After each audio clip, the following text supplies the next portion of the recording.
Өнөөдөр энд юу очих гэж амьд хөгжмийн Wake Up фестивал болж байна. Тэгээд энэ фестивал нь болохоор энийг анх удаа цалгаа талбай захиамын онцлог юм байна. Тэгээд энэ фестивалыг ямар үйл ажиллагаанууд, ямар хамтлагууд ирсэн тухай бүгдээрээ сонирхцгаая.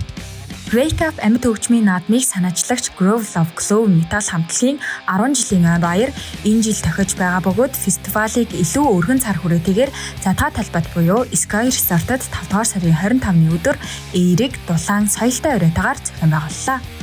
За Wake Up ямар юм да? Wake Up гоё явж байна. Энэ жил нөгөө нэг хоёр тайцтайгаа очиж хүмүүс мань айгүй гоё чөлөөтэй тэ нэг тайз дээрээ очиж дуртай амгээс онцоо дахиад ингээ нөгөө нэг хуваараа харж байгаад айгүй гоё чөлөөтэй яваад ингээд бас маш их олон хүмүүс ирсэн байна. За тэгээ манай цагдаагийн хамгаалтын яадаг энэ дотор хамтаж ажиллаж байгаа байгууллагууд зөндөө мундаг гоё гоё хүмүүс мэдээ дэмжиж ажиллаж байна. Сэтгэл маш өндөр байна. Тийм маш сайхан болж байна. Маш их хүмүүс ирж байна. Манай хамт 10 жил яваа болж байгаа. Тэгээд баяр хүртэл ирсэн хүмүүстээ бас баярлж байна. Энэ жилийн Wake Up юм ямар болж байна? Төсөөс бүр ингээд маш илүү явж байна. Бидний төсөөс дагуу явсан бол яг гоё байх байсан. Гэхдээ илүү байгаа би бүр ингээд хэлсэн шүү дээ. Бас гоё.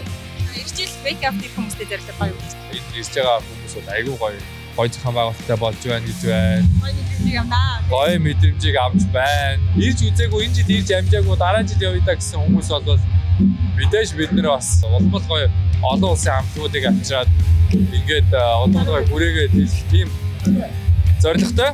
Манай фестивалууд ерөөхдөө яг амьд хөгжмөөрөө дагнаж явж байгаа. Тэгээд одоо ирж үзээрэй л гэж хүсэн даа. Энэ жил ирж амжаагүй хүмүүстэй одоо дараа жил ирээрэй гэж гоё. Бүх зүйл жил ирсэн сайждаг. Тэр энэ жил ийм гоё болсон юм чи дараа жил бүр гоё болсон. Тэр манай хамтлагийн анхны гадаад фестивал Wake Up 2024. Тэр дараа жил бүр гоё. Тэр энэ сайхан зүйлийг амьд ирж үзээрэй сонсороо. Wake Up фестивал дотоодын болон гадаадын 37 хамтлагууд уран бүтээлээ өргөсөн бөгөөд фестивалийн headline хамтлагаар Харан, Хурд, Аясын салхи, Nirvana's Fire гээд Монголын рок урсгалын тэргүүлэх хамтлагууд оролцсон юм. Үзэгчдийн хувьд өөрийн гэсэн өнгө төрх стилийг бүрдүүлж өргөн хүрээнд оролцжээ.